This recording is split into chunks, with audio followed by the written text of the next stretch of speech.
En este video de Todo Gol quiero plantearte la siguiente pregunta. Resulta que hace muchos años el Manchester United, por la razón que sea, está dando muy malas sensaciones con respecto a qué calidad de proyecto quiere entregar tanto a su hinchada como al fútbol en común. Así que para esta oportunidad quiero plantearte la pregunta, ¿por qué creo yo que el United es un club disfuncional? La primera definición, ¿es el United un club disfuncional? Yo creo que sí. Hemos visto cómo funciona, hemos visto los resultados que ha tenido, hemos visto lo que ha hecho el grupo inversor y a partir de ahí evidentemente está muy lejos de lo que todos esperamos de un transatlántico como es el Manchester United. Sin embargo, más allá de eso, yo creo que existen algunas razones que nos permiten al menos dirimir por qué está en esta situación y es más, incluso por ahí, cuál podría ser la posible solución. Evidentemente, como siempre decimos por acá, no podemos hablar de todos los detalles que quisiéramos en estos minutos con respecto a la situación del United y mucho menos un ignorante como yo va a tener las respuestas con respecto a lo que es el United. Lo único que planteo es hacer una charla futbolera, darte mis razones a través del micrófono que estoy teniendo en mi mano en este momento y también pido tu opinión y tu análisis a través de tu medio, que en este caso es la caja de comentarios. Yo creo que existen dos variables que explicarían o tratarían al menos de darnos una pauta de por qué el United está así. Creo yo que es la llave del club. Y es la pregunta que planteo. Cuando tú entras a un club, en este caso una multinacional, a la cual hay que dirigir, ¿a quién le pasas las llaves? Tienes tres posibilidades. Las tres patas del fútbol son la dirigencia, el entrenador y los jugadores. A los jugadores hemos visto sistemáticamente que cuando le pasan las llaves del club, siempre la cosa termina mal, por A o por B. A veces estos ganan, pero al final la cosa siempre termina mal. Me da la impresión de que eso pasó en la última etapa de Messi en el Barcelona. Se le dio demasiado poder a los jugadores y resulta que los jugadores al final no cumplían con muchos estamentos que se necesitan para ser un profesional de élite, tomaron el codo y así le fue al Barcelona, terminando ese 2-8 en un desastre y culminando una de las peores etapas y procesos en la historia del Fútbol Club Barcelona. En el caso del United, la pregunta de los mil tomates, ¿a quién le pasan las llaves?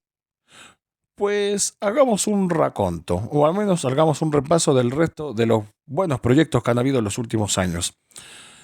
El Manchester City, nadie va a discutir, le dio las llaves a Guardiola. ¿Cómo le ha ido? Le ha ido genialmente bien, entendiéndose que es un club que no tiene tradición futbolística, que no es un grande de Europa, que ha alcanzado su implicancia mediática y su gloria en los últimos 15 años, y a partir de que ha tenido buenos entrenadores como Mancini o Pellegrini, en el último proceso con Guardiola se pudo consagrar con su primera Champions. ¿Será la primera de muchas? No tenemos idea, pero lo que sí estamos seguros es que el proyecto creo yo que está en su punto de auge, está mejor que nunca, así que a partir de ahí no hay mucho más que analizar. El segundo proyecto, a mi juicio, mejor de los últimos años y de hecho el mejor proyecto de los que se han conformado en estos ciclos de los últimos 15 años, el Real Madrid, al menos desde el punto de vista de la Champions League. ¿Quién es el que tiene las llaves del club? Claramente Florentino.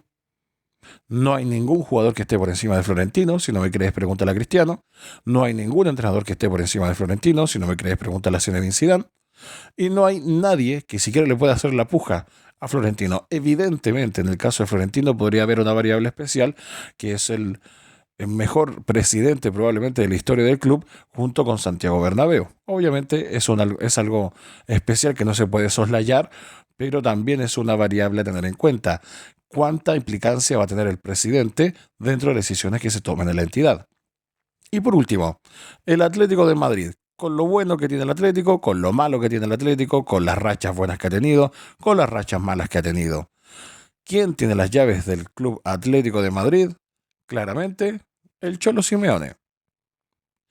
En la Roma la tiene Mourinho y así por la vida las llaves del club se van tirando de un lado hacia el otro. Puede ser la dirigencia, puede ser el entrenador. Cuando se le da a los jugadores generalmente la cosa termina mal.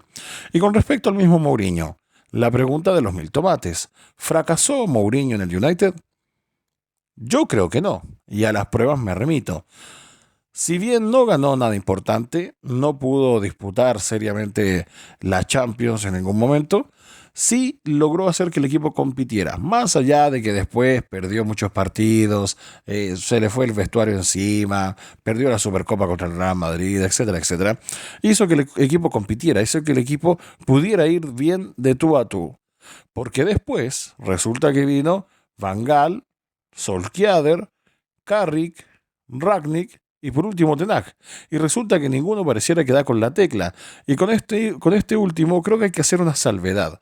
Porque con Ten Hag sí se le planteó bien digo, darle las llaves del club en función de que se le bancó por parte de la dirigencia tomar decisiones que parecían ser difíciles. Por ejemplo, sacar a Cristiano. Al final se tuvo que decidir entre Cristiano y Ten Hag, se decidió por Ten Hag.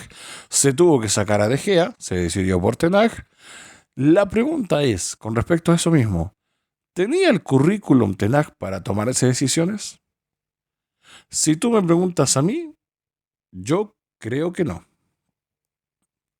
En función de que cuando hablamos de Ten Hag, estamos hablando como entrenador, simplemente lo único que voy a poner en tela de juicio, los galones necesarios para hablar de estos conceptos. Y yo creo que no, lo hizo muy bien el Ajax, todos recordamos hasta el día de hoy el baile bárbaro que le proporcionó al Real Madrid en la Champions 18-19, etcétera. Llegó a semifinales, quedó fuera por un pelo contra el Tottenham, qué sé yo. No quiero matar a Ten Hag en lo más mínimo, creo que es un excelente entrenador. La pregunta es si tenía los galones necesarios para tomar el transatlántico como es el United y segundo, con todo lo que se esperaba de él. Hasta ahora no ha demostrado demasiados argumentos como para decir yo soy Ten Hag y me tienen que respetar y puedo tomar ciertas decisiones en este Manchester United, entendiéndose que en este momento el United está pasando probablemente por una de sus peores etapas dentro de las malas etapas que ha tenido el propio club. La pregunta de los mil tomates, ¿cuál será la solución? Para empezar, yo me agarro de los jugadores. Tienes a Rashford, tienes a Casemiro, tienes a Obama, o Onana, perdón, a Leandro Martínez, tienes a Bruno Fernández, tienes a Varane, es decir, tienes a uno o dos por línea que son muy, pero muy buenos. ¿Es esta plantilla para ir campeón de la Premier y para ir campeón de la Champions? Yo creo que no. Lo que digo es que claramente no es para ir en la mitad de la tabla o número 3 en la liga. Así que materia prima de seguro que hay. La siguiente pregunta. ¿Quién tienen que dirigir esto? La verdad, sin tirar la carta de la lotería, te digo que un gran entrenador esto lo puede levantar en función de los galones que tenga como entrenador. Y hasta ahora el único que me parece que tendría la llave como para decir me tienen que respetar por mi currículum y por lo que significo es Zinedine Zidane. Yo personalmente no veo a otro. Yo creo que a un emergente se lo comen y creo que a otro entrenador que podría estar un poco contrastado, por decirte, un mismo Ancelotti, un propio Pellegrini, se lo van a comer también. Entonces, ¿cuál sería el objetivo? Que supuestamente tendría este entrenador que llegaría para un nuevo proyecto y un nuevo comienzo. Creo yo que lo primero que tiene que hacer el United es volver a competir. Por momentos, no compite.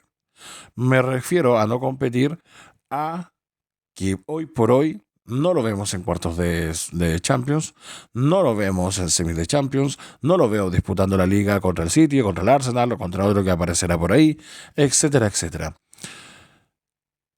Luego de volver a competir, asumimos que ese proyecto se logrará en unas dos temporadas, se puede empezar a hablar de volver a ganar. No estoy pidiendo que gane una Premier o que gane una Champions. Podríamos empezar con una Carabao, podríamos empezar con una FA Cup, podríamos empezar incluso con una Europa League, entendiéndose de cómo harás tu etapa dentro de la Champions y dentro de la propia Premier, pero ganar siempre afianza los proyectos. A partir de ahí, seguir creciendo y tratar de mejorar como conjunto. Mi opinión vale lo mismo que la tuya.